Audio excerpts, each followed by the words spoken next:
करिश्मा, एक दिन आपको मुझ पर बहुत गर्व महसूस होगा। मैं जानती हूँ माँ, आपने अकेले कितनी मेहनत से मुझे पाल पोस कर बड़ा किया है। एक दिन मैं आपको ऐसी जिंदगी दूंगी जिसमें किसी चीज़ की कोई कमी नहीं होगी।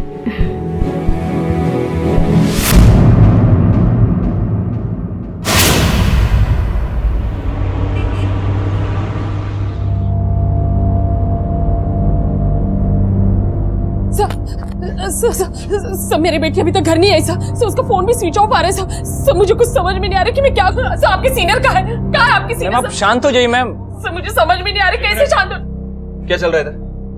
क्या हुआ मैम?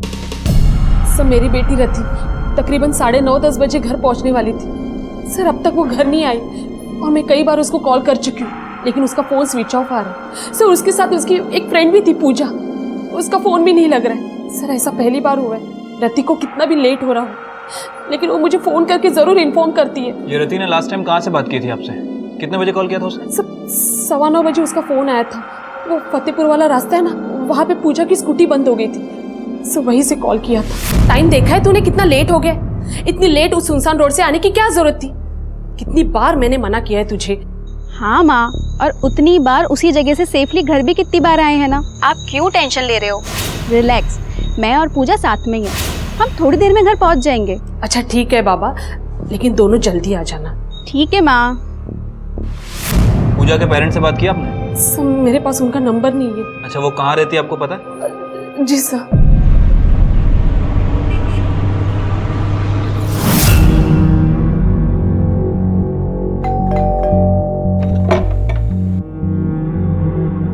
आपकी बेटी पूजा कहाँ है? पूजा तो सो रही है। क्या बात क्या है? पूजा तो यहाँ, रति कहाँ है? आंटी मैं तो आज पूरा दिन रति से नहीं मिली। ऐसे कैसे हो सकता है? रति ने खुद कहा था कि तू उसके साथ है, तू झूठ क्यों बोल रही है? ऐसे कैसे बात कर रही है आप मेरी बेटी से? ये क्यों झूठ बोलेगी? तू रति क्यों झूठ बोलेगी? हमें क्या पता, गई होगी किसी लड़के के साथ। बकवास मत कीजिए, जबान संभाल के बात कीजिए मुझसे। एक मिनट चुप रहिए आप लोग। प्राची, इन्हें बाहर लेकर जाओ। चलिए जाइए। पूजा तू क्यों झूठ बोल रही है? बता ना रति कहाँ है? पूजा सर मैं सच बोल रही हूँ, मैं आज पूरा दिन नहीं मिली रति से। जहां तक झूठ सच की बात थी तो वंदना सही थी। रति ने अपनी मां से सच कहा था कि वो पूजा के साथ थी, लेकिन पूजा ने झूठ क्यों कहा था? क्या वो किसी बात से डर रही थी या फिर वो अपने आप को बचाने की कोशिश कर रही थी?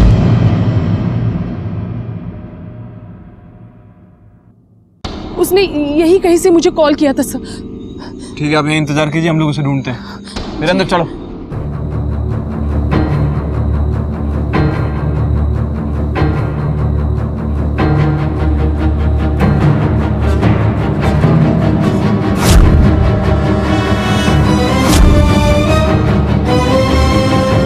सर ये देखिए।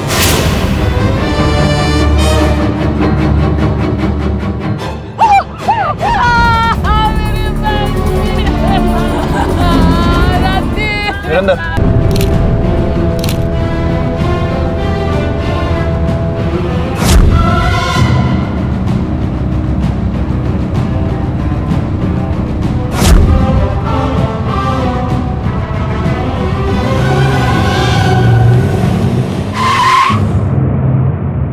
कहाँ जा रहे हैं आप?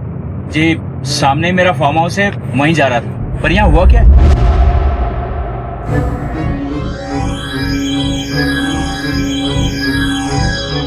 प्राची,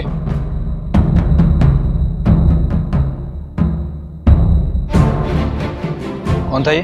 सर ये आशुतोष शर्मा था, ये इन्हीं का फार्म हाउस है।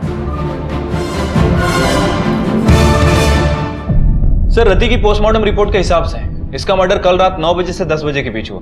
और रति ने अपनी मां से रात 9-9:15 बजे के बीच में फोन पे बात की थी। उसके बाद इस पे हमला हुआ। Right sir. और मौत सर पर किसी भारी चीज से हमले की वजह से हुई। और सर बॉडी पर काफी स्ट्रगल के निशान भी है। सर इसका मतलब ये हुआ कि उसके साथ रेप करने की कोशिश की गई, लेकिन रेप हुआ नहीं। और ये टायर ट्रैक्स किसी 2 व्हीलर के। रति की फ्रेंड पूजा के पास स्कूटी है, राइट? और उसने कहा कि उस दिन वो रति से मिली ही नहीं। सबसे पहले ये टायर ट्रैक्स को लैब में भेज के वेरीफाई कराओ। अगर ये टायर ट्रैक्स पूजा की स्कूटी के ही है तो हो सकता है कि ये मर्डर पूजा नहीं किया, और ये भी हो सकता है कि इस सब में पूजा के साथ कोई और भी है। और रति के कॉल रिकॉर्ड चेक करो। देखो कि अपनी माँ के अलावा इसने और किस किस से बात की, और पूजा के ट्रायंगुलेशन रिकॉर्ड से यह पता करो कि वाकई ये रति के साथ थी या नहीं, और उस फार्म हाउस के बारे में क्या इन्फॉर्मेशन है। सर क्राइम सीन पर वो एक लौता फार्म हाउस है किसी आशुतोष शर्मा का। वो आज सुबह क्राइम सीन पर आया भी था, पूछ रहा था कि क्या हुआ। मुझे लगता है कि हमें एक बार इस फार्म हाउस के मालिक आशुतोष शर्मा से मिल लेना चाहिए, हो सकता है वहीं से कोई इन्फॉर्मेशन हाथ लगे। अरे तुमने चपाती ली कि नहीं? ये लो गरम गरम तुम्हारे लिए। वाह, क्या शर्ट है तुम्हारी, एकदम हैंडसम लग रहे हो। तुम पे ना बिल्कुल सूट करता है, चॉइस तो है तुम्हारी। अरे तुम ये लो ना, स्पेशली मैंने तुम्हारे लिए बनाया। कितने दुबले हो गए हो तुम। खाना हो गया ना तुम लोगों का? चलो निकलो। जी चलते हैं।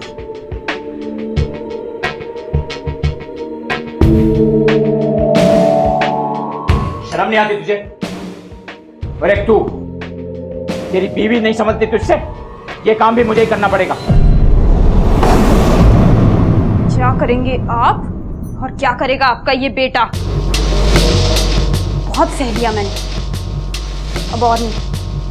अब मेरी जो मर्जी होगी मैं वही करूंगी।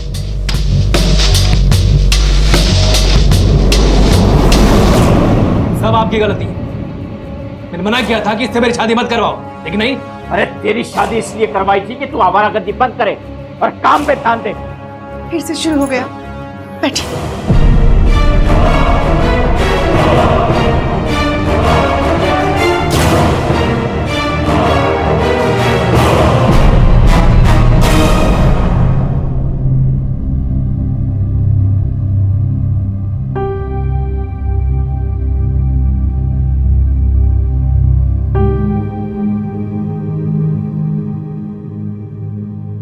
क्या हुआ शिप्रा?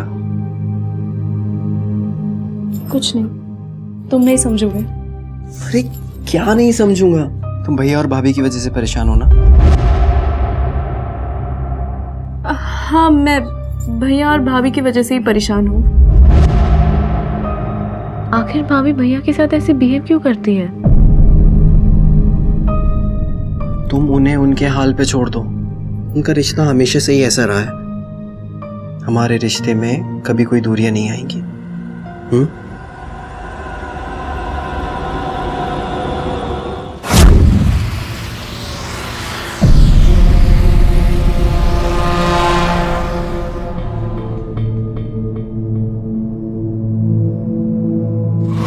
अजय वो फार्म हाउस मेरा ही है, पर उस लड़की के मर्डर से इस बात का क्या लेना देना है? देखिए, रति की बॉडी हमें फार्म हाउस के पास ही मिली। हो सकता है कि हमसे क्या जानना चाहते हैं आप? हम जानना ये चाहते हैं कि उस रात 9 से 10 बजे के बीच आपके फार्म हाउस पे कौन कौन था। देखिए सर हम लोग थे वहां, पार्टी कर रहे थे, बॉयज नाइट आउट। इसमें मैं, मेरा भाई और 2-3 दोस्त थे, कुल 3-4 लोग थे हम। बॉयज नाइट आउट, तो फिर लड़कियों को भी बुलाया होगा? सर लड़कियों से तंग आकर तो हम वहां पार्टी करते हैं, बॉयज नाइट आउट। कोई लड़की नहीं होती, अपनी बीवी को भी नहीं लेके जाते हम। उस रात आप दोनों में से किसी ने इस लड़की को देखा था? ध्यान से देखिए।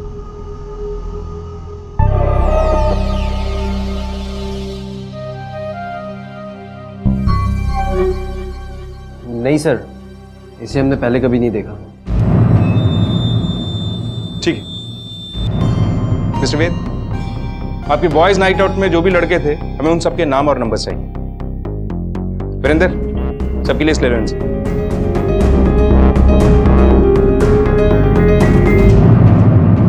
लगता है शर्मा साहब के बड़े बेटे के नाक पे गुस्सा हमेशा बैठा रहता है। हाँ सर, और ये आशुतोष शर्मा तो अपने आगे किसी को बोलने नहीं दे रहा था। प्रमोद, इस घर के हर मेंबर की हिस्ट्री, ज्योग्राफी सब चेक करो। ये मर्डर इनके फार्म हाउस के इतना करीब हुआ है, हो सकता है किसी ने कुछ ना कुछ तो देखा होगा। Right sir, excuse me. Hello, ठीक है, वेरी गुड सर। पूजा के ट्रायंगुलेशन रिकॉर्ड आ गए। कहीं तुम दोनों में से किसी ने उस लड़की के साथ तो? पापा कैसी बात कर रहे हैं आप? हमने कुछ नहीं किया। लास्ट टाइम जो हुआ उसके बाद मैं ऐसा दोबारा क्यों करूंगा? अगर बाद में मुझे मालूम पड़ा कि तुम दोनों में से किसी का भी हाथ था, तो फिर तुम दोनों लोग ये पार्टी वार्टी बंद करो, समझे? और तू अपनी बीवी को थोड़ा कंट्रोल में रख।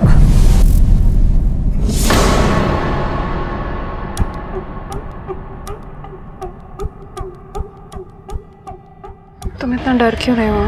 कुछ नहीं होता, डोंट वरी। लेकिन मीना ये सब गलत है। तुमने कहा था ना कि तुम्हें मेरी बहुत चिंता है, मेरे लिए कुछ भी कर सकते हो, तो अब क्यों पीछे हट रहे हो? नीरज और वेद दोस्त हैं, वो क्या सोचेंगे जब उन्हें पता चलेगा? कैसे पता चलेगा? हाँ, तुम कुछ बोलोगे और ना ही मैं।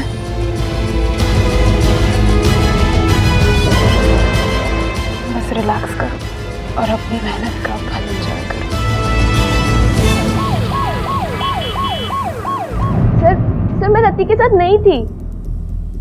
देखो, अगर तुम यहाँ सच नहीं बताओगी तो तुम्हें हमारे साथ पुलिस स्टेशन चलना होगा। चॉइस तुम्हारी है, चलना है पुलिस स्टेशन या फिर सच बताना है, क्योंकि हमारे पास तो तुम्हारे खिलाफ सबूत हैं कि उस रात तुम क्राइम सीन पर रति के साथ थी। तुम्हारे ट्रायंगुलेशन रिकॉर्ड, तुम्हारी स्कूटी की टायर की मिट्टी, ये सब बता। सर, पूजा कभी कभार उस रास्ते से आती जाती है, मगर इसका मतलब ये तो नहीं है। एक मिनट पूजा, अब सच छुपाने से कोई फायदा नहीं है। तुम थी ना उस रात रति के साथ? हाँ सर, मैं उस रात रति के साथ थी, लेकिन सर उसने मुझे बोला था कि मैं स्कूटी रोकूं क्योंकि वो किसी से मिलना चाहती थी। बस मैंने उसको वहाँ पे ड्रॉप किया और मैं अपने घर आ गई। उसके बाद मुझे नहीं पता कि वहाँ पे क्या हुआ। अगर रति वहाँ पे किसी को मिलने वाली थी तो मुझे जरूर बताती। सर, आप मेरी बात को समझ ही नहीं रहे। मैं और रति बहुत करीब थी। सर, पूजा वो आखिरी इंसान है जिसने रति को जिंदा देखा था। सर, कहीं ऐसा तो नहीं कि पूजा और रति में किसी बात को लेकर लड़ाई हुई हो और फिर पूजा ने गुस्से में आकर उसका मर्डर कर दिया? इनके कॉलेज में जाके पता करो कि ये दोनों वाकई में अच्छी दोस्त थी या ये नाटक था, और ये भी पता करो कि फार्म हाउस की पार्टी में इन दोनों का कोई कनेक्शन है। हो सकता है हमें कोई क्लू वहीं से मिले। पहले पूजा और रति बहुत क्लोज फ्रेंड्स थे, पर फिर कुछ दिनों से पूजा को ये लगने लगा कि रति भी क्लास के उसी लड़के को लाइक करती है जिसमें पूजा इंटरेस्टेड थी। पर सर ऐसा कुछ भी नहीं था, रति को तो सिर्फ अपनी बुक्स में इंटरेस्ट था। सर, इसे मैंने पहले कभी नहीं देखा, और वैसे भी 7 बजे से ही पी रहा था, इसलिए काफ़ी नशे में था। अगर कोई आया गया भी होगा तो मुझे याद नहीं सर। ज़्यादा कुछ तो याद नहीं है। हाँ, लेकिन वेद फोन कॉल अटेंड करने के लिए बाहर गया था। नहीं सर, मैंने इसे कभी नहीं देखा। ठीक है। पुलिस ने फार्म हाउस पर हुई पार्टी के सभी मेहमानों के कॉल रिकॉर्ड्स चेक किए, लेकिन उन्हें किसी पर भी शक करने जैसा कोई सुराग नहीं मिला। और यह भी कंफर्म हो गया कि वेद वाकई में अपनी पत्नी के साथ ही बात करने के लिए बाहर गया था। तभी एक ऐसी बात सामने आई जिसने इस पूरे केस को हिलाकर रख दिया। सर, सभी के कॉल रिकॉर्ड को अच्छे से चेक किया, लेकिन किसी के खिलाफ कोई पुख्ता सबूत नहीं मिला। प्रमोद, उसे देखकर ऐसे लगता है ये एक रैंडम किलिंग है। किसी ने विक्टिम को वहां अकेले देखा और रेप करने की कोशिश की, फिर पकड़े जाने के डर से उसे मार दिया। सर, मुझे तो लगता है कि इस काम में पूजा का ही हाथ है। हो सकता है किसी के साथ मिलकर उसने। लेकिन जब तक हमें किसी के भी खिलाफ पुख्ता सबूत नहीं मिल जाते, ये सब थ्योरीज हैं। ये रहे शर्मा फैमिली की डिटेल्स। ठीक है, तुम जाओ। सर, बड़ा फैमिली बिजनेस है, दोनों ही बेटे बिजनेस को संभालते हैं। बड़े की शादी 2 साल पहले हुई और छोटे की तकरीबन 3 महीने पहले। सर, ये देखिए।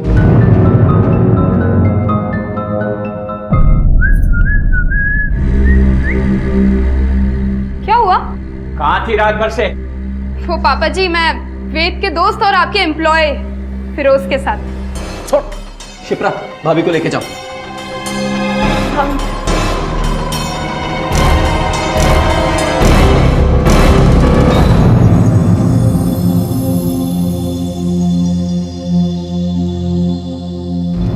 दीदी, आप घर छोड़ के क्यों नहीं चली जाती? नहीं शिप्रा,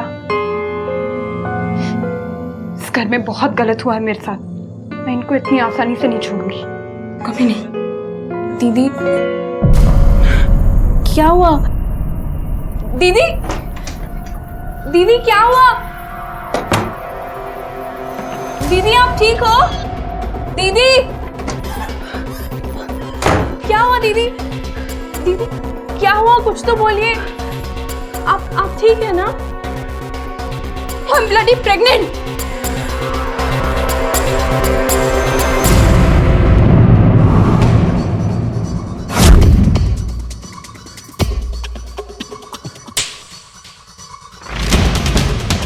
सर आप बैठिए। ये नाटक रहने दीजिए शर्मा जी, हमें आपके बेटे से बात करनी है।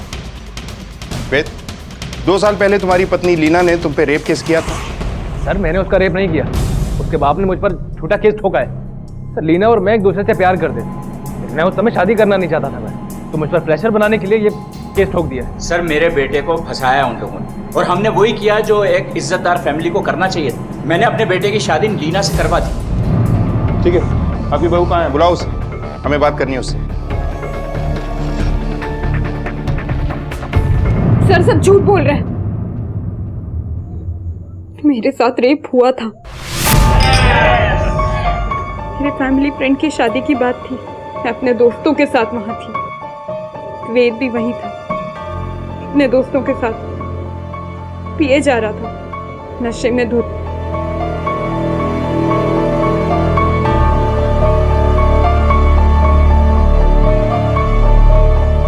और फिर मैंने पुलिस में कंप्लेंट भी की,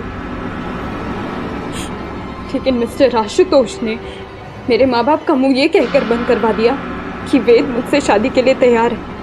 लेकिन शादी के बाद आपने केस क्लोज क्यों किया? उससे जबरदस्ती केस बंद करवाया गया।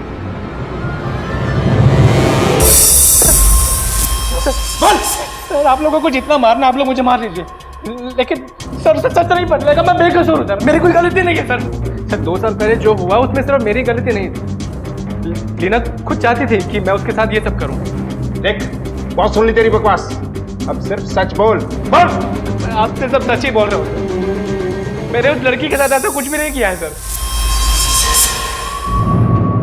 प्रमोद, तुम ये पता करो कि लीना का रति के साथ कोई कनेक्शन था क्या? ये दोनों एक दूसरे को जानते हैं? Okay sir.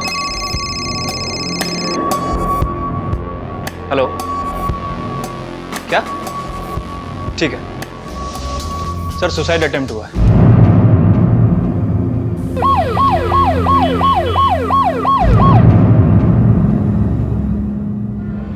सुसाइड करने की बजाय तुम्हें हमारे पास आकर उनकी कंप्लेंट करनी चाहिए थी। वो तो मैंने इसे सही समय पर रोक लिया सर, वरना। सर जैसे ही पूजा ने हमें उस रात के बारे में बताया, हमने तुरंत आपको फोन करके बुला लिया।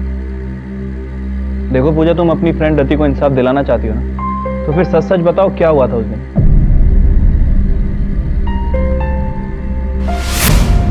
क्या हुआ? स्टार्ट हुई स्कूटी? नहीं यार, और कितना सताएगी, प्लीज स्टार्ट हो जा। हो गई चल चल बैठ बैठ। फाइनली, मुझे तो लगा था कि आज हमें पैदल ही घर जाना नहीं नहीं बैठ। उसे मेरी सबसे ज्यादा जरूरत थी, मैंने तब उसे अकेला छोड़ दिया, उसके लिए कुछ भी नहीं किया सर।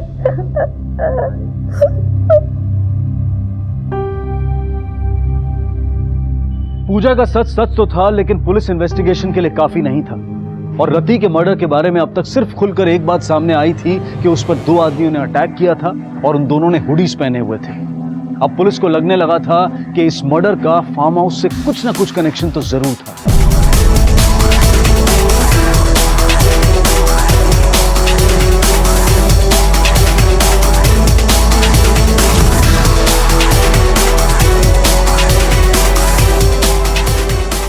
फार्म हाउस पर मिले सभी सबूतों को फोरेंसिक जांच के लिए भेजा गया। पार्टी के सभी मेहमानों से पुलिस ने नए सिरे से पूछताछ की और उन 2 लोगों ने जिस तरह का हुडेड जैकेट पहना था उसे ढूंढने के लिए सभी मेहमानों के घर की तलाशी भी ली गई और उस तलाशी में सामने आया एक चौंका देने वाला राज।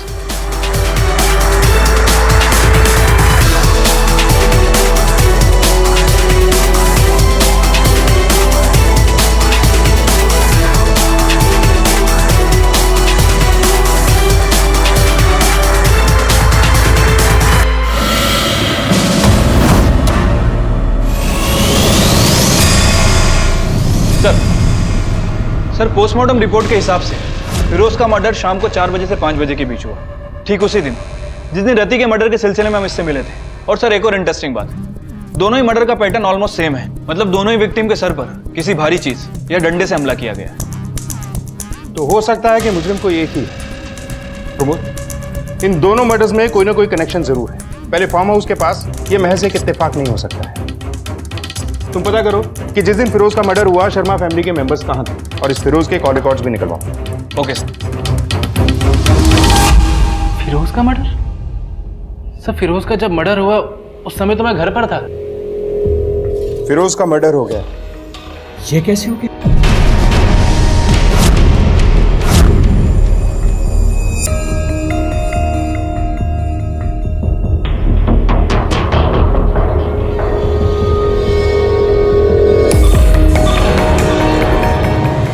तब मेरी गलती।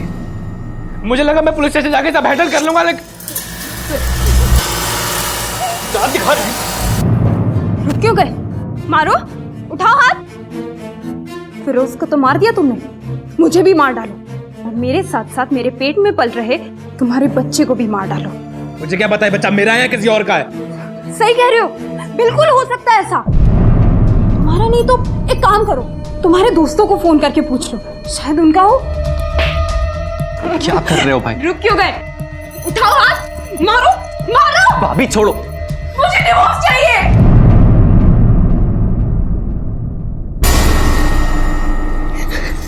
शिपर तुम्हें क्या हो गया अचानक से? हाँ, क्या बोल रही हो तुम? आज तो बोल दिया, आज के बाद बोलना मत। इस घर में आज तक न कोई डिवोर्स हुआ है न कोई डिवोर्स होगा, समझी? चलो निकलो यहां से।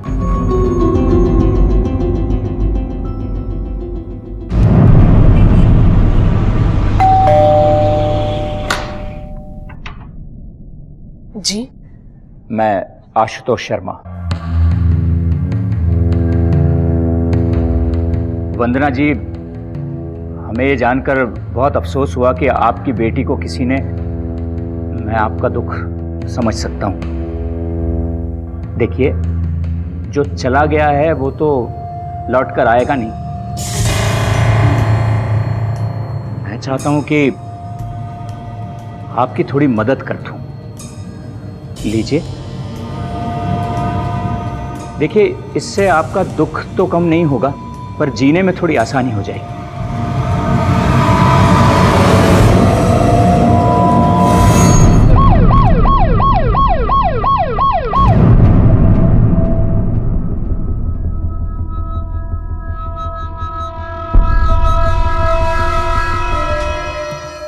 सर, मैं तो इनकी चैरिटी मतलब मदद कर रहा था सर। झूठ, तो फिर से झूठ। तो यही मेरे रति की गुनहगार। मिस्टर शर्मा, यूं घूर के या गुस्सा दिखा के आप पुलिस को चकमा नहीं दे सकते। फिरोज की मौत के बाद आपकी पूरी फैमिली शक के दायरे में है। सर आप खुद सोचिए, हम में से कोई भला उसे क्यों मारेगा? वो हमारा ऑफिस एम्प्लॉय से पहले मेरे दोनों बेटों का दोस्त था सर। आज के जमाने में दोस्ती सिर्फ नाम के लिए होती है। आप तो उस दिन की चिंता कीजिए जिस दिन आपके और आपकी फैमिली के खिलाफ हमारे पास सबूत होगा। चलिए। पहले रति की हत्या, फिर फिरोज की और फिर उसके बाद आशुतोष का विक्टिम की मां को पैसे देना, इन सारी घटनाओं से पुलिस को किसी साजिश की बू आ रही थी। लेकिन इन हत्याओं की तह तक पहुंचने के लिए पुलिस के पास कोई भी ठोस सुराग नहीं था। बस इतना अंदेशा था कि शायद फिरोज उन दोनों आदमियों में से एक था जिन्होंने रति के ऊपर हमला किया था, या शायद फिरोज रति के रेप और मर्डर का अकेला चश्मदीद गवाह था और इसी वजह से वो पुलिस इन्वेस्टिगेशन के दौरान इतना हड़बड़ाया हुआ था। लेकिन ये सिर्फ एक अनुमान मात्र था। इसकी पुष्टि करने के लिए पुलिस के पास कोई ठोस सबूत नहीं था।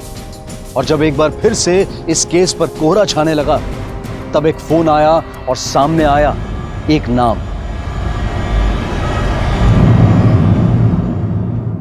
हेलो, आप जिसे ढूंढ रहे हैं वो नीरज शर्मा है, आपका असली गुनहगार। Call transfer. हेलो, किसका नाम बताया आपने? नीरज शर्मा, आपका असली गुनहगार। हेलो। क्या? उसने मेरा नाम लिया? सर ये सब झूठ है, मैंने कुछ नहीं किया, कोई मुझे फंसा रहा है। लीना भाभी ने फोन किया होगा। सर शायद वो भाई का बदला ले रही है मुझसे। वो ऐसा क्यों करेगी?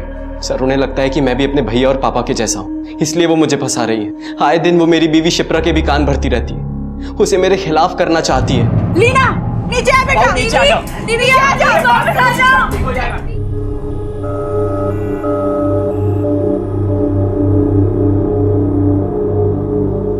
थैंक गॉड की ज़्यादा ऊंचाई से नहीं गिरी हैं, इसलिए बच गई। बट इनकी इंटरनल ब्लीडिंग्स भी हुई हैं और कुछ फ्रैक्चर्स आए हैं। आई एम सॉरी, हम इनके बच्चे को नहीं बचा पाए। लीना जी, हम समझ सकते हैं कि आप अपने परिवार से गुस्सा थे, लेकिन आपके कहने से हम ये कैसे मान लें कि नीरज ने रति का मर्डर किया है? मतलब कुछ सबूत है आपके पास? मैंने आपको कब कहा कि नीरज ने रति का खून किया है? आपने आवाज बदलकर हमें कॉल नहीं किया? नहीं सर, और मैं किसी का नाम क्यों लूंगी? और अगर मुझे नाम लेना ही होता तो मैं अपने पति का नाम लेती, नीरज का नहीं।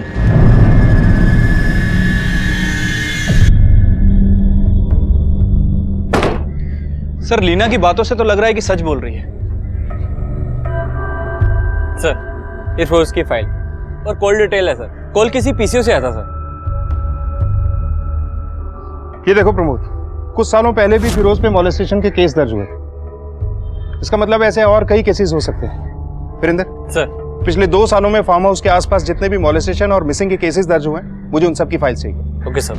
कहते हैं कि कोई भी इंसान अपराधी बनकर पैदा नहीं होता, बल्कि मजबूरियां और हालात उसे अपराधी बना देते हैं। लेकिन कुछ लोगों के लिए अपराध मजबूरी का नाम नहीं होता, बल्कि उनके जीवन जीने का तरीका बन जाता है। इस तरह के अपराधी सीरियल ऑफेंडर्स कहलाते हैं, जिन्हें अपराध की ऐसी लत लग जाती है कि वो हर मौके पर एक नया जुर्म करते हैं, और जिसका नतीजा भुगतना पड़ता है कई मासूम जिंदगियों को।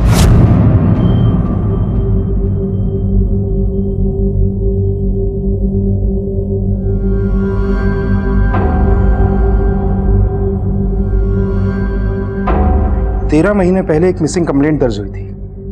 2 लड़कियां किडनैप हुई थी। 2 से 3 किडनैपर्स थे, एक आई विटनेस, जिनमें से एक लड़की की लाश अगले दिन मिली, लेकिन दूसरी लड़की की कोई डिटेल नहीं। लोकेशन यही थी, फार्म हाउस के पास। पर यह केस अभी तक क्लोज नहीं हुआ है। राज, जिस लड़की की लाश मिली है उसके घर वालों से मिलो, उस लड़की की डिटेल्स पता करो, कहाँ जाती थी, किससे मिलती थी। हो सकता है इस केस का हमारे केस से कोई कनेक्शन हो। Okay sir. क्या यही थी वो औरत? नहीं, ये नहीं थी। मुझे उसका चेहरा अच्छे से याद है।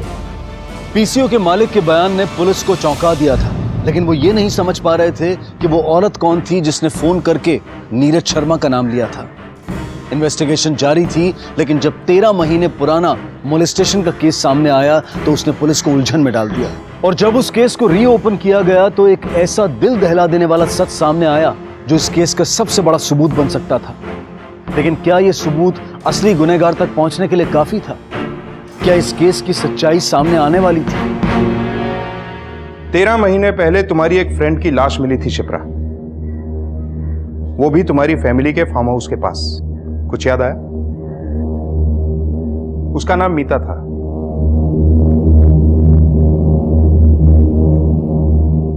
हमारे लिए नहीं तो अपनी दोस्त के लिए से। अपनी दोस्त को इंसाफ नहीं दिलवाओ? बोलो शिप्रा। सर, उस दिन मीता के साथ मैं भी थी और मीता का रेप हुआ था और मेरा भी।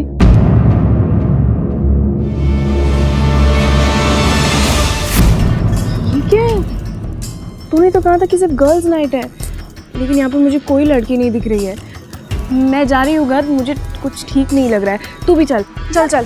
बेहोश होने से पहले मैंने बस इतना सुना कि मीता सांस नहीं ले रही है। मुझे शायद लगा कि मैं भी मर चुकी हूँ, इसलिए हम दोनों को गाड़ी से फेंक दिया।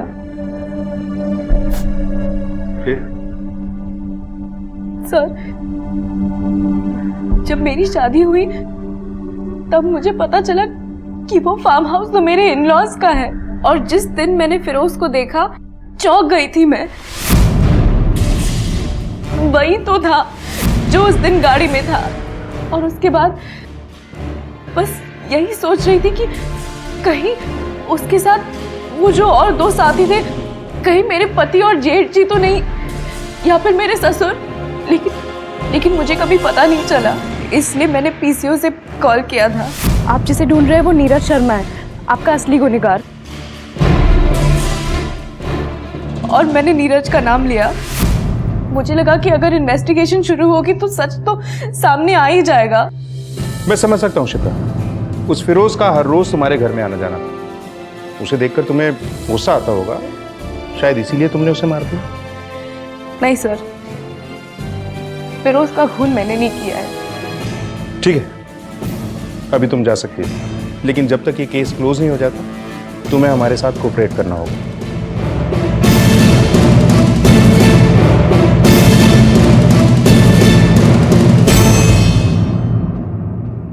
सर, इसकी बातें सुनकर तो लग रहा है कि सच बोल रही है।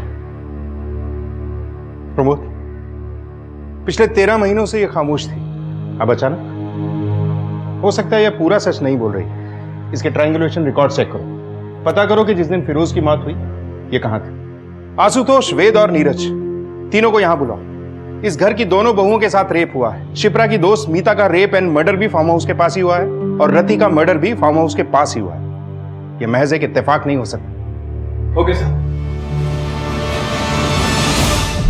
क्या शिप्रा का रेप हुआ था? और उसे लगता है कि ये सब... मैं कसम खा के कहता हूं सर, मैंने शिप्रा का रेप नहीं किया। मैंने कभी किसी के साथ ऐसा कुछ नहीं किया सर। किस बात पे इल्जाम लगा रहे हो तुम लोग? देखो, मैं तुम लोगों की इज्जत कर रहा था अभी तक, और अब मैं तुम्हें छोड़ूंगा नहीं। छोड़ेंगे तो हम तुमको नहीं मिस्टर आशुतोष, अगर हमें पता चला कि तुम या तुम्हारे बेटे इन मर्डर्स में शामिल हैं तो। सर बकवास कर रही है वो, कोई रेप नहीं है उसका। सर वो ना लीना के कहने पे ये सब कर रही है। झूठी है सर दोनों की दोनों। क्या आपको शिप्रा के रेप के बारे में पता था? जी। कहीं ऐसा तो नहीं कि आप और शिप्रा अपने ससुराल वालों से बदला लेना चाहती थी, इसलिए उसे फंसाने के लिए पहले आप दोनों ने फिरोज को मारा और अब... कैसी बातें कर रहे हैं सर आप? मुझे तो ये तक नहीं पता कि शिप्रा का रेप किसने किया। तो कैसे हम दोनों... क्या आपके साथ भी गैंग रेप? नहीं, मुझे तो सिर्फ वेद ने।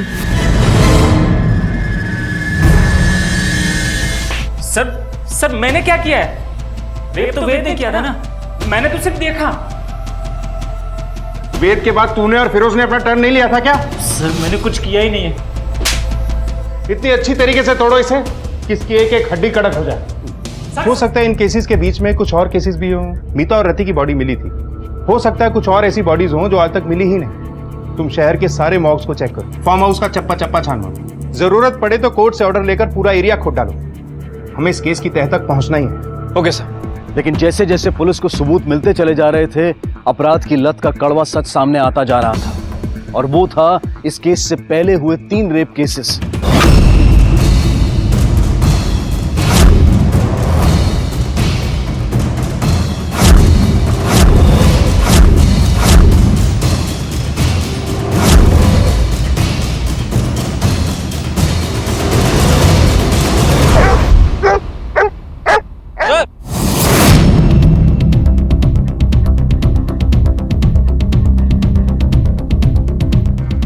वीरेंद्र, खुद आओ इधर।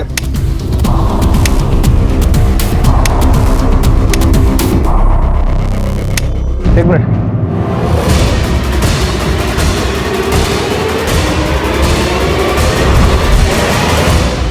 वीरेंद्र, बॉडी निकालो। प्रमोद, चारों का पोस्टमार्टम करो। हो सकता है इनमें से कोई बॉडी ज्यादा पुरानी ना हो और हमें मुजरिम का डीएनए मिल जाए। इससे पहले कि एक और रेप हो, हमें ये केस क्लोज करना है। Okay sir. वीरेंद्र, एम्बुलेंस में कॉल करो। शिप्रा, लीना और मीता, और 13 महीने पहले भी तुम दोनों ने एक लड़की का रेप किया था। तेरा और फिरोज का डीएनए मिला है विक्टिम की बॉडी से। फार्म हाउस में पार्टी वाली रात को उस लड़की रति को क्यों मारा था? झूठ मत बोलना, वरना इस बार उल्टा लटका के मारेंगे। मारना मत। सब बोल दो।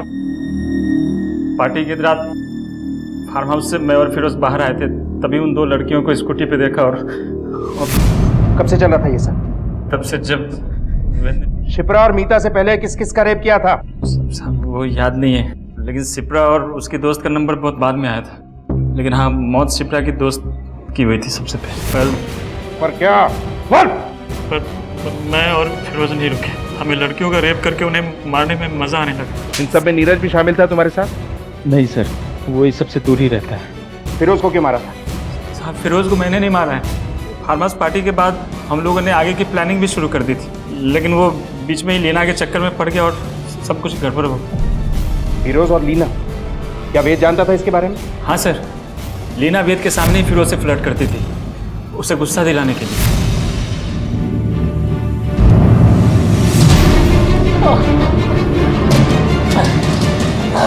चल बोल, कैसे मारा फिरोज को? सर मैं कसम खा के कहता हूँ सर, मैंने नहीं मारा है सर। झूठ बोलने की कोशिश मत कर, समझा?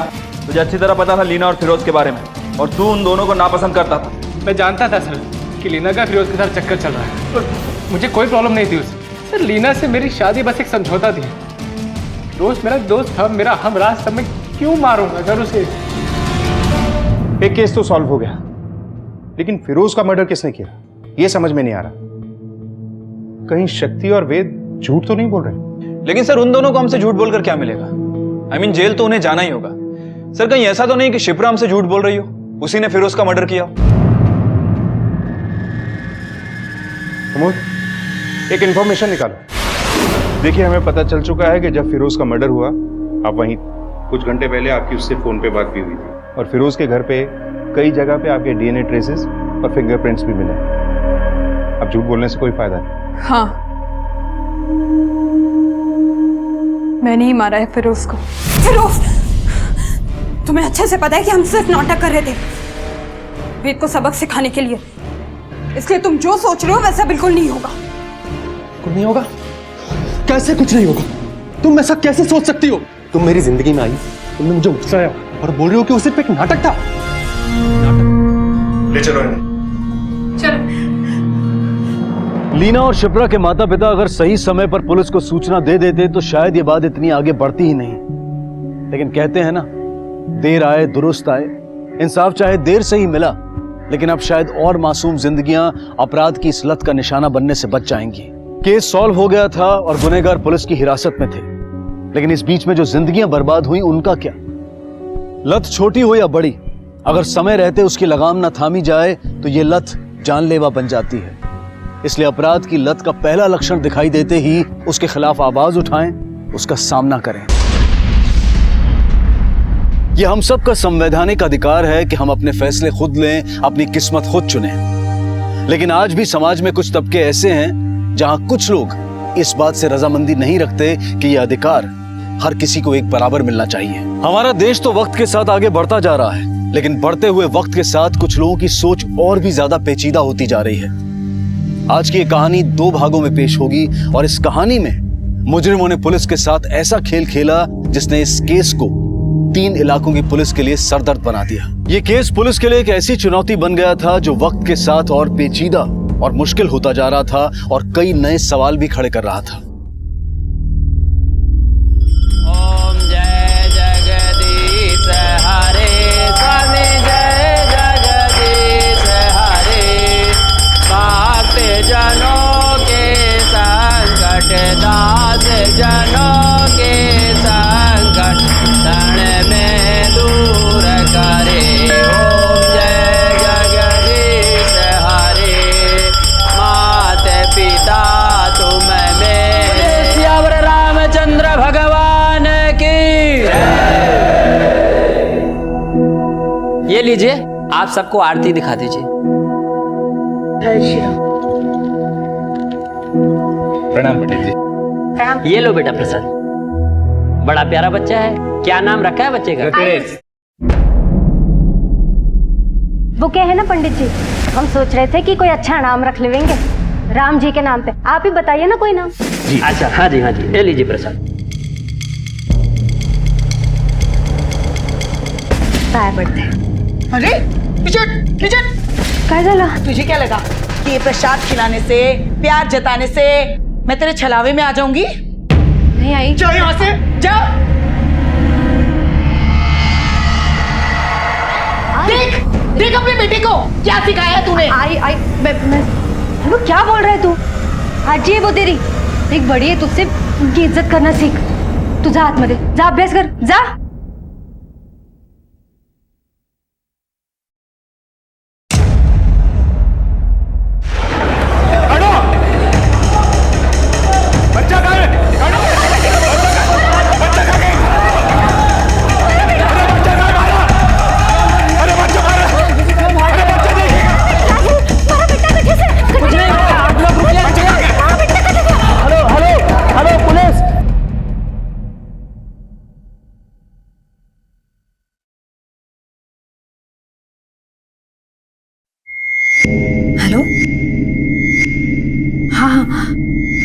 वहाँ घर के बाहर ही खड़े रहना, मैं आ रही हूँ। हाँ ये थे।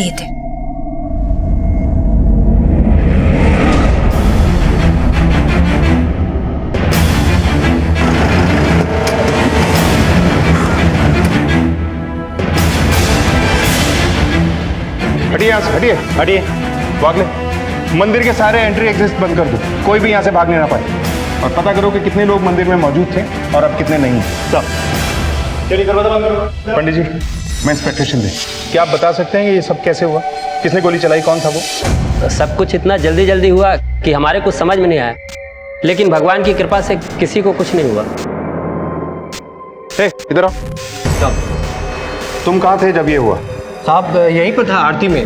आरती के दौरान तुमने किसी ऐसे आदमी को देखा था जिस पे तुम्हें शक हो? नहीं साहब, आरती के दौरान दरवाजा बंद ही रहता है। इसका मतलब जिसने भी गोली चलाई वो आरती के टाइम मंदिर में ही मौजूद था।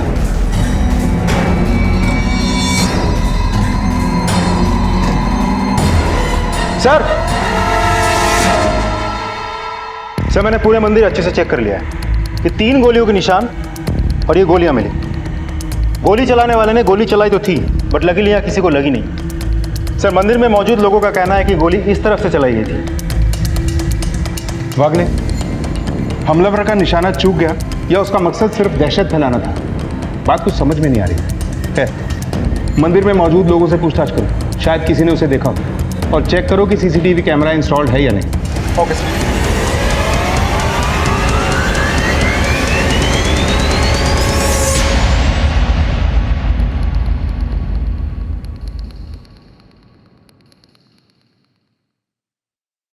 अरे हे काय, मुझे जल्दी जल्दी बुला लिया और खुद यहाँ काम कर रहे हो। चला लवकर चला। अरे ये भी तो काम ही है ना। अगं मधु, असं काय करतेस? मैंने डॉक्टर से अपॉइंटमेंट ली हुई है।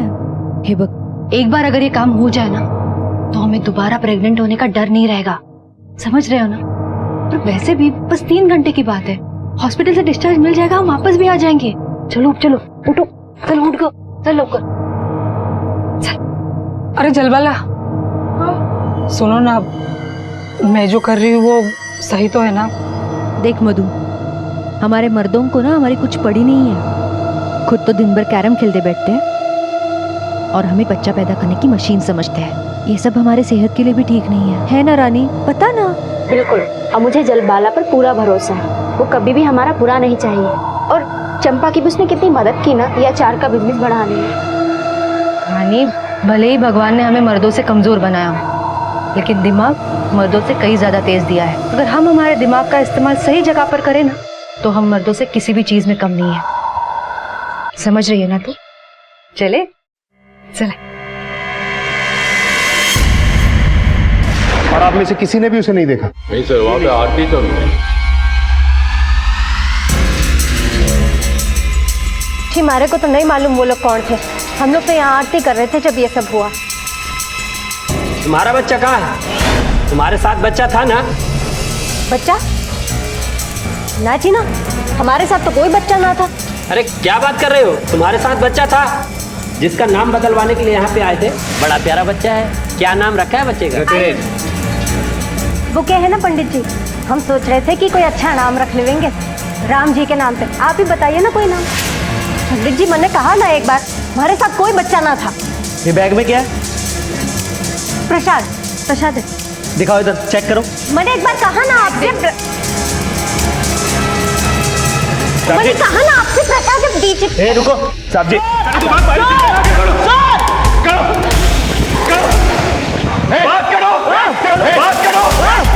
तुम्हारी चिंता ना कर,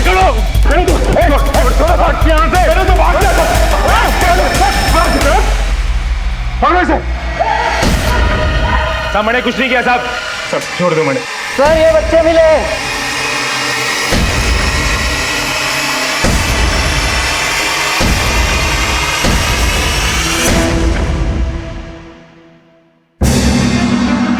तेरा बच्चा है?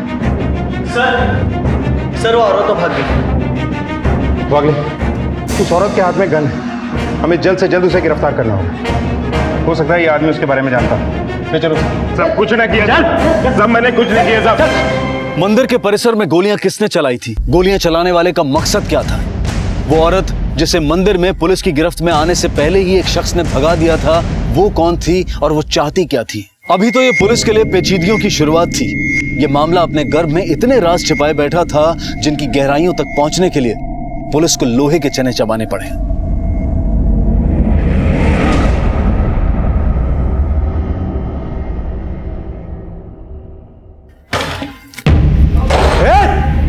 किधर है सब लोग? अरे कौन हो तुम लोग हैं और ऐसे कैसे घुसा है हमारे घर में? ज्यादा आवाज नहीं। प्रणव किधर है बता। हमें सच में नहीं पता प्रणव कहाँ है।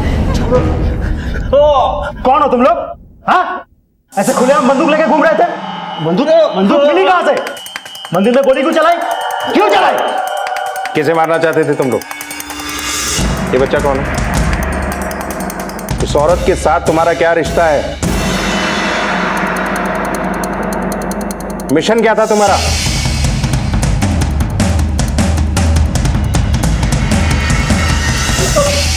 अपने मुंह से खुद ही बोलेगा या डंडा डाल के मैं बुलवाऊं? देख, तेरे सामने उस मंदिर के पंडित ने कहा था कि ये बच्चा तुम लोगों के साथ था। किसका बच्चा है ये? उस औरत के साथ तेरा क्या रिश्ता है? बोल। देख, अगर तू ऐसे ही शांत रहेगा ना तो मजबूरन हमें इस बच्चे को किसी एनजीओ को देना होगा। क्या तू ये चाहता है कि इस बच्चे को हम किसी अनाथ आश्रम या एनजीओ को दे दें?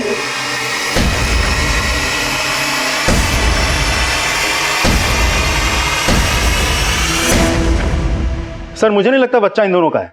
अगर बच्चा वाकई इन दोनों का होता तो ये लोग इतने पत्थर दिल नहीं होते। मुझे लगता है बच्चा कहीं और से चुराया होगा इन दोनों ने। वागले, अगर इन लोगों को इस बच्चे की फिक्र नहीं है तो हमें तो है। एक काम करो, किसी एनजीओ से कांटेक्ट करो जब तक इस बच्चे के माँ बाप का पता नहीं चल जाता। बच्चे को एनजीओ की देखभाल में छोड़ो। सर, हमने अपने सारे हथकंडे आजमा लिए, लेकिन इतनी मार खाने के बाद भी इसने जुबान नहीं खोली। और सर, लोगों का ये भी कहना है कि ये दोनों हरियाणवी भाषा में बात करते हैं। हाँ वागले, ये बात तो है। हो सकता है कि ये दोनों हरियाणा से। ऐसा करो, इस आदमी की फोटो हरियाणा पुलिस को भेजो और पता लगाओ कि ये दोनों कौन। लेकिन सर, एक बात समझ में नहीं आ रही, इन दोनों ने मंदिर में गोली चलाई क्यों होगी? और निशाना देखे तो लगता है पहली बार गन पकड़ी होगी। वागले, एक बार गोलियों की बैलिस्टिक रिपोर्ट आ जाएगी तो सब साफ हो जाएगा कि गोली इन्हीं ने चलाई है या इस केस में कोई और भी एंगल छिपा हुआ है। सर,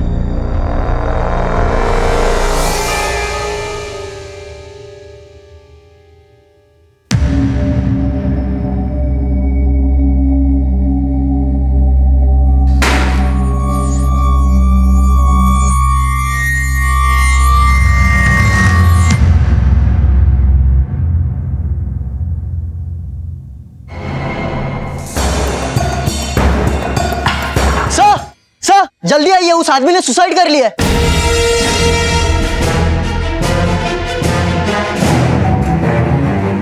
मर गया सर।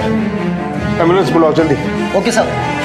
सर, इस शख्स की मौत ने कई राज दफन तो कर दिए हैं, लेकिन ये अपने ऊपर सवालों के ढेर छोड़ गए हैं। वागले, ऐसी मौत तो इंसान तभी चुनता है जब उसे जिंदगी से ज्यादा मौत आसान लगने लगती है, क्योंकि इन्हें तकलीफ मौत नहीं जिंदगी देती है। अब उस औरत को हमें जल्द से जल्द ढूंढ के निकालना होगा। राजवीर की खुदकुशी ने अपने पीछे कई सवाल छोड़ दिए थे, जिससे ये केस और भी संवेदनशील हो गया था। पुलिस को अब तक सिर्फ कनू की तलाश थी, लेकिन अब उन्हें राजवीर की आत्महत्या का सच भी पता करना था। राजवीर और कनू ने आखिर ऐसा क्या किया था? उनके पास वो गन कहां से आई और क्या वो बच्चा उन्हीं का था? इन सवालों के जवाब ढूंढते ढूंढते पुलिस के सामने कई और नए सवाल आकर खड़े हो गए थे।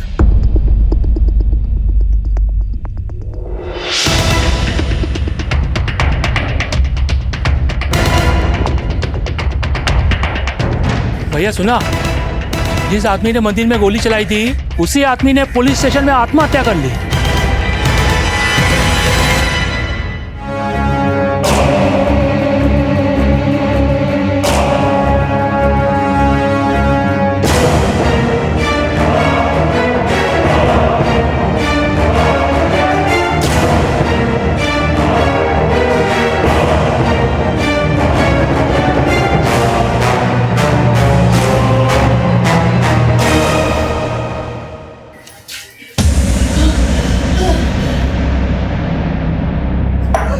अरे बुढ़िया, इतने में तेरी बत्ती जली, आग लगा डालू पूरा?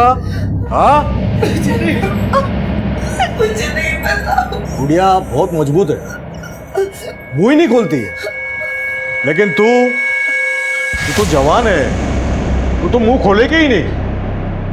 तुझे तो दर्द महसूस होगा नहीं, लेकिन तेरा ये पिल्ला, हाँ? देखिए मेरे बच्चे को हाथ मत लगाइए। अगर इसको फेंकू तो देखिए हम सच में आपकी मदद नहीं कर सकते। हमारे माँ में कुछ पता ही नहीं है तो प्लीज छोड़ो वाला। आप चाहे तो मेरे साथ जो करने करने, मेरे बच्चे को कुछ मत कीजिए। जो चाहे कर सकता हूँ। ए वांग्या, वसूल में रह के काम करना भूल गया। कह रहे क्या है क्या है? तू बीच में मत आ, जास्त तरबिया लेकर है तुला। अरे ये झलबाला कहाँ है? कल से दिखे ही नहीं है। हाँ, मैंने भी उसे कल से नहीं देखा और वो घर के बाहर भी नहीं निकली। हमें चलकर देखना चाहिए, शायद उसकी तबीयत खराब हो। चल चल।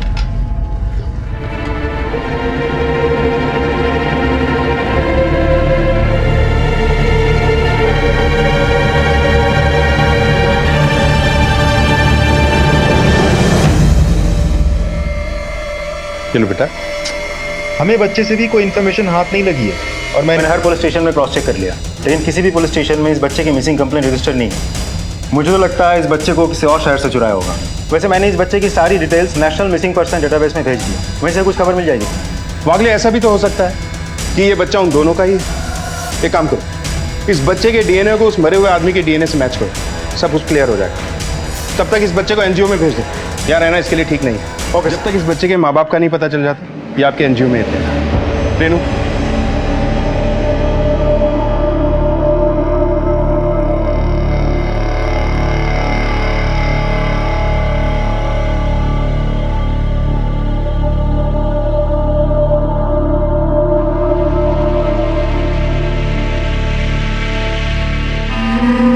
वही हम सोच रहे थे कहाँ गई। तू उधर देखना। हाँ।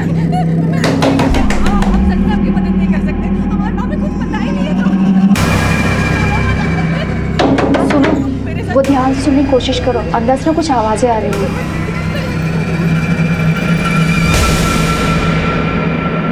चलो पीछे के दरवाजे से देखते हैं।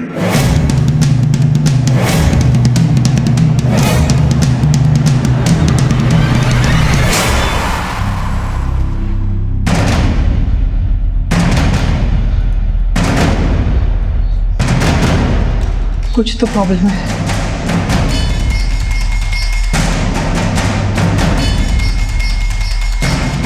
चल बाला। मधु, अच्छा हुआ तू आ गई। वो चंदर और वांगे आए, उन्होंने हमें अंदर बंद करके रखा है और वो आई को भी बहुत परेशान कर रहे हैं। मधु, तो तुम लोग जाओ ना, देखो देखो वो क्या कर रहे हैं।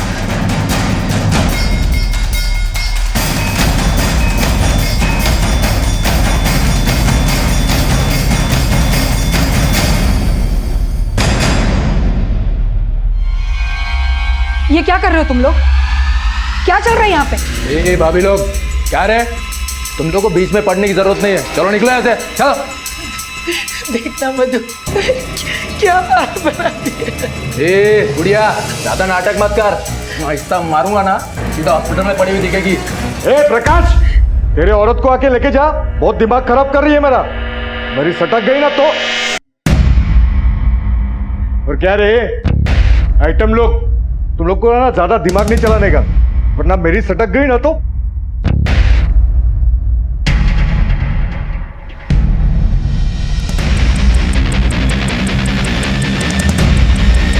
अरे इतना टाइम लगता है तुम लोगों को आने में? चलो जाओ, अपने अपनी औरतों को लेके जाओ। क्योंकि हीरो ने जो इनको पहचाने चली आई।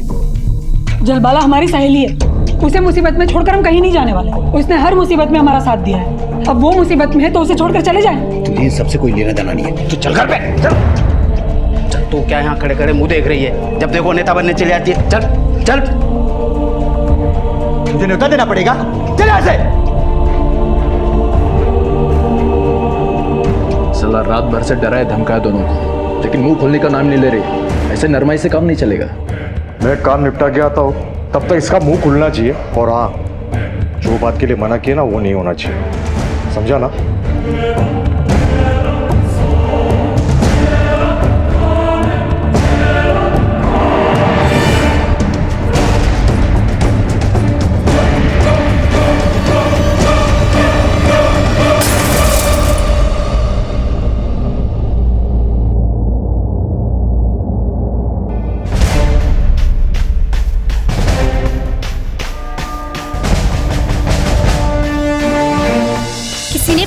मार के कांच तोड़ा है। जान पूछ के किया है किसी ने ये सब।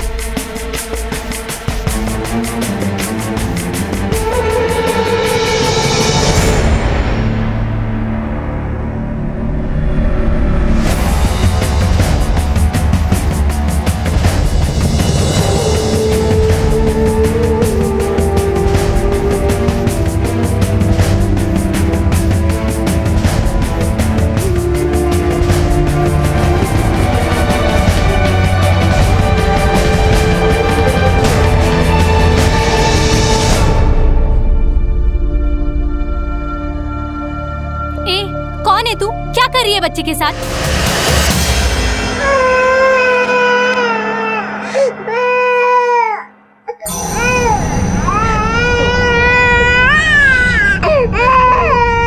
ऐसे नहीं मानेगी ना तू। चल के ज्यादा नाटक मत कर। क्या किया तूने? तुम मर गया।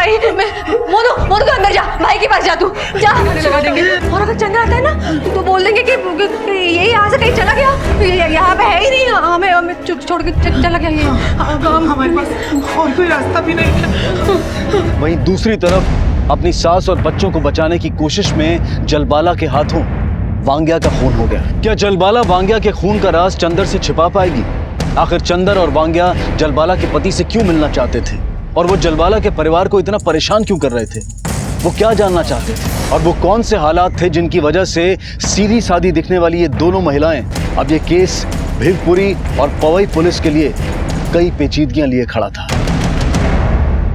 यही थी वो औरत? हाँ सर, यही थी। सर, अगर उस औरत ने बच्चे को किडनैप किया तो अपनी ही जान जोखिम में डालकर एनजीओ जाके बच्चे क्यों चुराए? किसी भी गैंग का मेंबर अपनी टारगेट के साथ कभी इमोशनली अटैच नहीं होता, तो इसने ऐसा क्यों किया होगा?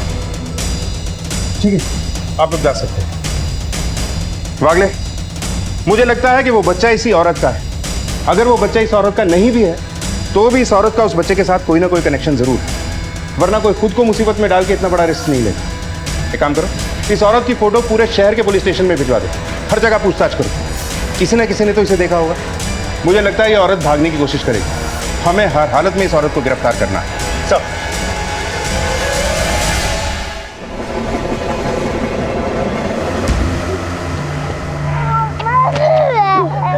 उसके स्केच के आधार पर उस तक पहुंचने की कोशिशें तेज कर दी थी, और बहुत मशक्कत के बाद आखिरकार उन्हें कामयाबी मिल ही गई। सुन, इस औरत को कहीं देखा है? हाँ साहब, देखा है सर, जानता हूँ मैं इसे। सर, इस रिक्शा वाले का कहना है इस फोटो वाली औरत को इसने देखा है। तुम्हें पक्का यकीन है यही औरत थी? हाँ साहब, ये हरियाणवी लहजे में बात कर रही थी, इसलिए याद है। कहाँ छोड़ा था तुमने? मंदिर पे। और मिली कहाँ थी? Sir, MG road. इस औरत के साथ कोई और भी था? हाँ साहब, एक आदमी, एक बच्चा था।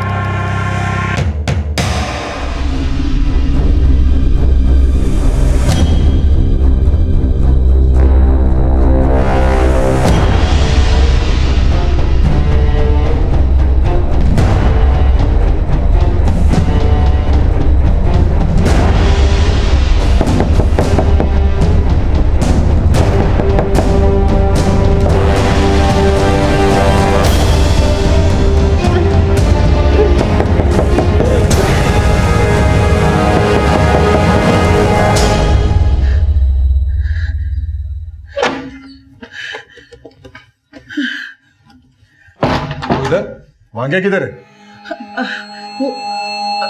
और तू इधर? तू अंदर थी ना? हाँ, वो तो तुमसे मिलने गया, बोला तुमने बुलाया है। झूठ बोलती है। हाँ, वो तो कब का चला गया, वो यहाँ नहीं है। ए वांग्या! अरे लेकिन ए वांग्या! किधर है अंकल? भाई? अरे कोई नहीं है, चला गया। अरे यार, यहाँ के सुनिए, कोई नहीं है यहाँ पे, हम कह रहे हैं ना। कब?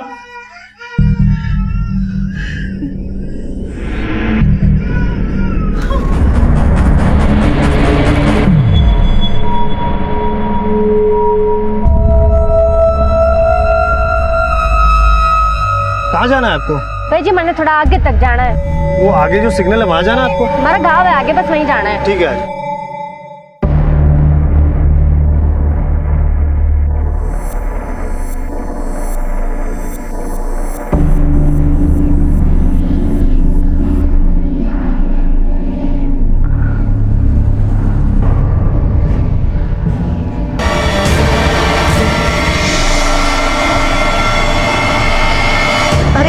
अरे जरा ठीक से खिला बेटा। हाँ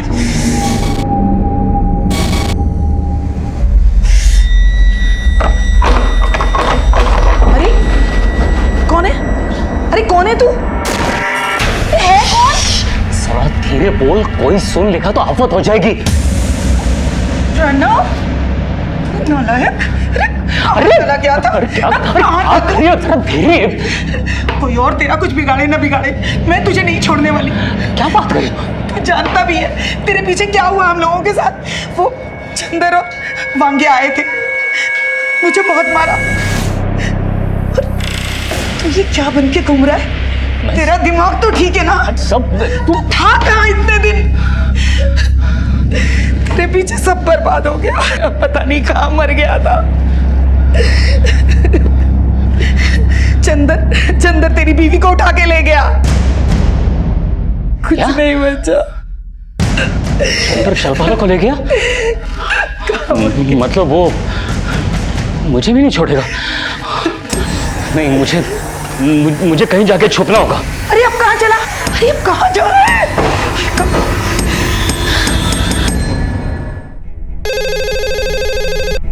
हेलो।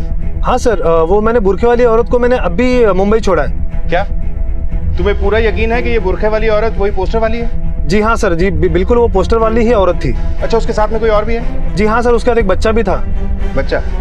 क्या ऐसा लग रहा है कि ये बच्चा उसने कहीं से चोरी किया है? नहीं सर, वो तो उसकी माँ लग रही थी। तुमने जहां भी इस औरत को छोड़ा है हमें उस जगह का एड्रेस एसएमएस कर दो। वागले सर, वो औरत इस अखिलेश को गन पॉइंट पे मुंबई लेकर गई। ऐसा लगता है कि ये औरत किसी खास मिशन पे है। करना क्या चाहती है?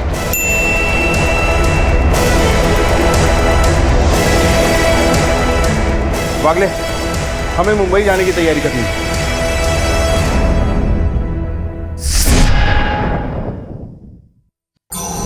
बेटा, मैंने बहुत जरूरी काम से बाहर जाना है। तुझे भूख लगे तो ये खा लेना, ठीक है?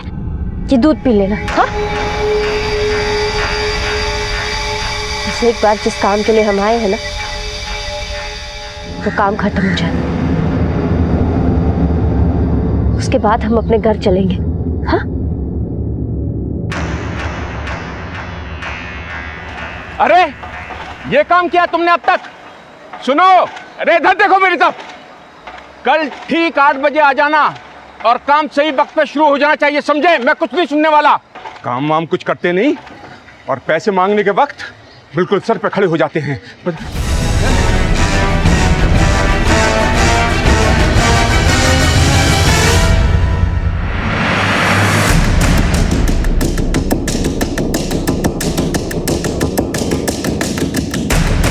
सर, इसका नाम हर्ष पारेकर है, लोकल कॉन्ट्रैक्टर है सर। इसे पॉइंट ब्लैंक रेंज से मारा गया है। तुमने हमलावर को देखा?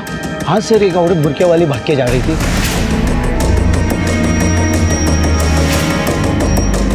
तांबे सर, इस आदमी की पूरी डिटेल निकालो। आसपास के सभी लोगों से पूछताछ करो, शायद किसी ने उस बुरके वाली औरत को भागते हुए देखा होगा। सर, मुंबई के पवई इलाके में अचानक हुई इस हत्या से इलाके में सनसनी फैल गई थी। कॉन्ट्रैक्टर हरीश पारेकर की हत्या किसने और क्यों की थी, और इस हत्या का इस कहानी से क्या लेना देना था? इस केस में अब तक सिर्फ सवाल पर सवाल उठ रहे थे, जिनके जवाब ढूंढना पुलिस के लिए आसान नहीं था।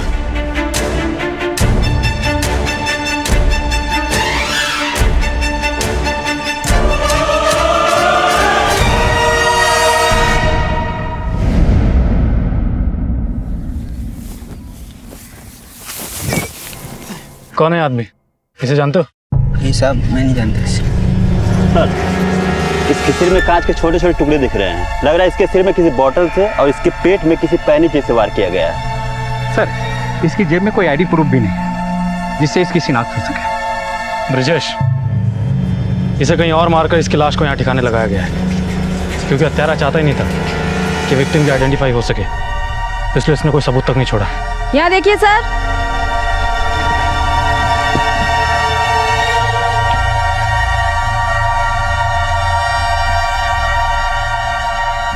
यहाँ पर भी खून के निशान है। लगता है बॉडी को इसी रास्ते से लाया गया है। सर, इधर जो खेत है ना, उसके बाद एक रोड है जो अक्सर सुनसान रहता है। सर, मुझे लग रहा है कि लाश उसी रास्ते से लाई गई है। उस रोड पर सभी लोगों से पूछताछ करो, किसी ने तो कुछ देखा होगा। और हाँ, विक्टिम का फोटो सारे पुलिस स्टेशन में सर्कुलेट करा दो। Okay sir.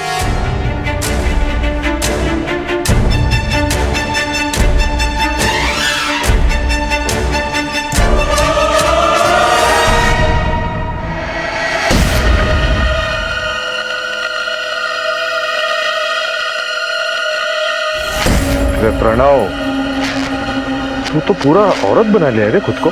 हाँ, मुझसे बचने के लिए ना। अभी ये सब करने की जरूरत नहीं है तुझे। तेरा मेरा हिसाब चुकता हो गया। मेरी बीवी कहाँ है? क्या किया है तुमने उसके साथ? क्या किया? बहुत कुछ किया, बहुत मजा आया। हाँ?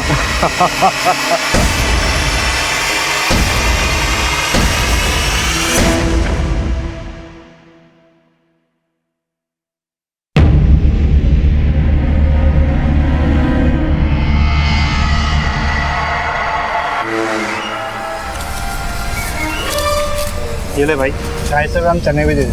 भाई जी, ये दूध का पैकेट कितने का है? 22 रुपये।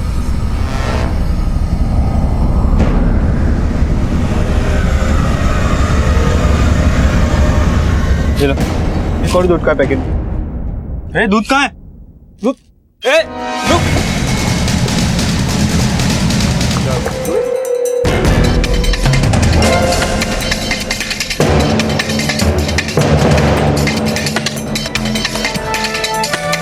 Hello police.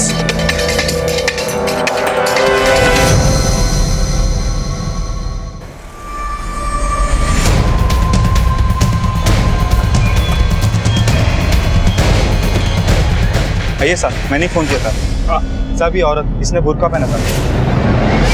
हमें भी बुरखे में एक बच्चे के साथ भटक रही लड़की की इन्फॉर्मेशन पहले ही मिल चुकी है। जरूर उसने ये दूध अपने बच्चे के लिए खरीदा होगा और बच्चे को लेकर ज्यादा दूर तक भागी नहीं होगी। एक काम करो, आसपास के एरिया को अच्छे से चेक करो, वो हमें यहीं कहीं मिलनी चाहिए। ओके।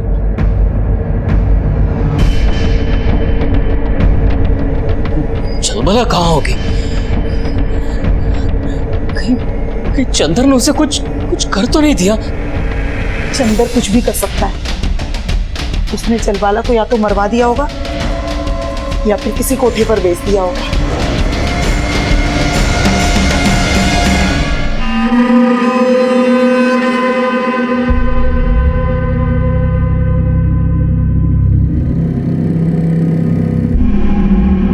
क्या है? कुछ चाहिए क्या आपको? नाम शंकर सिन्हा है।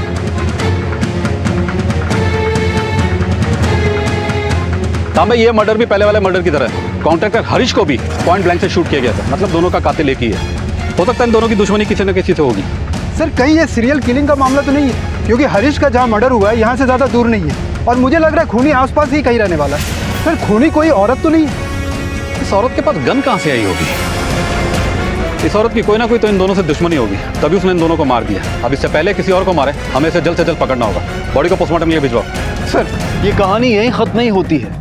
यहाँ तो शुरुआत होती है एक ऐसे सफर की जहाँ अगले हर कदम पर एक दिल दहला देने वाला हादसा घात लगाए बैठा था। आखिर बुरखे में औरत कौन थी और एक ही तरीके से हुई इन दो हत्याओं का क्या राज था? क्या इन दोनों हत्याओं के पीछे प्रणव या कनू का हाथ था? इन सभी सवालों के जवाब हम आपको देंगे कल रात 11:30 बजे इस केस के दूसरे और आखिरी भाग में। अब मैं अनूप सोनी आपसे विदा लेता हूं। कल रात आपसे फिर मुलाकात होगी। तब तक अपना और अपने परिवार का ख्याल रखें और देखते रहें क्राइम पेट्रोल डायल 100। सबक एक को, सीख हम सबको।